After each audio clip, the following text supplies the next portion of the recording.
I want you to know that this is a really special moment for me. I began my journey with a brain disorder diagnosis less than a mile from here. And people in this audience have helped me through every stage of that disorder. Is that I was incredibly ashamed of being depressed. I was ashamed of going to a psychiatrist. I was ashamed of taking medication, really, really deep struggle with it. And I was really fortunate. Just understanding that we all have our vulnerable spot. So you want to hear something crazier than me? The global leading cause of disability can be treated successfully 80% of the time. I'm a survivor of suicide attempt. 2 suicide attempts. One more time. We can successfully treat the global leading cause of disability, the second leading cause of death for American youth, and the cause of 121 people who die each day. We can successfully treat that 8 times out of 10. Events happened and I was in trouble. I was very depressed, I was anxious, overwhelmed. That began my journey into exploring how do I get my health back, my brain health back. Brad Feld, the clinical diagnosis I have is obsessive compulsive disorder. I am Amy. And I am Faith. And we love brains. And I forgot to say I'm Jerry Colonna. I meet some astonishing people and I hear some amazing things. Earned her MBA from Kellogg Business School. So she got her PhD in clinical psychology from Tulane. Executive coaching, learning and development, organizational support, that sort of thing. Followed up by her master's in psychology at Boulder's own Naropa University. I'll reinforce what Jerry said. As a leader, where I am on the board of a bunch of companies, at least once a week, somewhere, with a founder, a CEO, or a senior exec that I interact with, is after the interaction, the person has such palpable relief that they actually can now go address what their core issue is. But they were unable to address it in advance because they were so fearful of what the reaction would be. And just by having a non-judgmental reaction, it's not support, it doesn't have to be cloying and it doesn't have, it's just real. Like, be empathetic, show up. So that sounds pretty simple, right? Well, as it turns out, it's not. You see, in order to bridge that gap, we need for those individuals that need help the most to be able to open up and ask for it. And in order for us to have them open up and ask for it, we need for them to disclose a secret that's so powerful and so stigmatized that people will often die before showing it. And I know that from experience. Anybody that wants to use it against me, fuck them.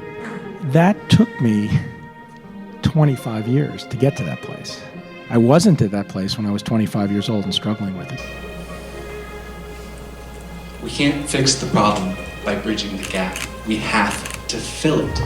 We have to fill it with other individuals who are living successful, who are willing to be open. So my punchline, the encouragement is, when you're depressed or when you're struggling with any kind of brain disorder, seek out people who can relate to you as a human rather than objectify what you're going through against the backdrop of what's normal or what they perceive to be normal. It's amazing how powerful something as simple as showing that someone can feel this way and experience this and still come out on top can be. Being open saves lives. A big factor in one of my favorite topics, which is hope.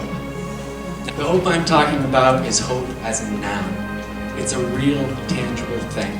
It cuts through stigma and it helps people to live their lives.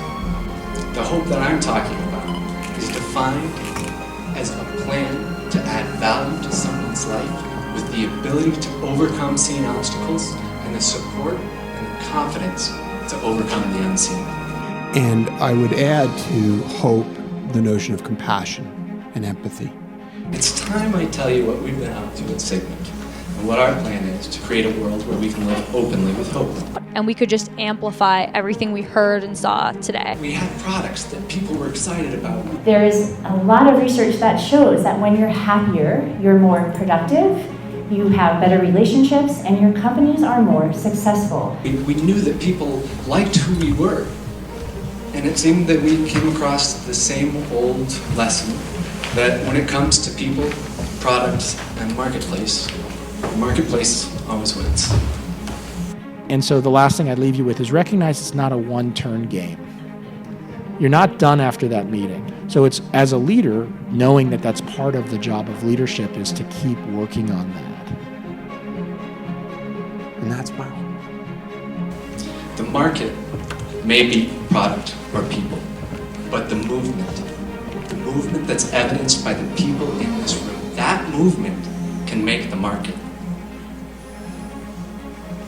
So we thought, what if we created a think tank for the support and solutions around brain health?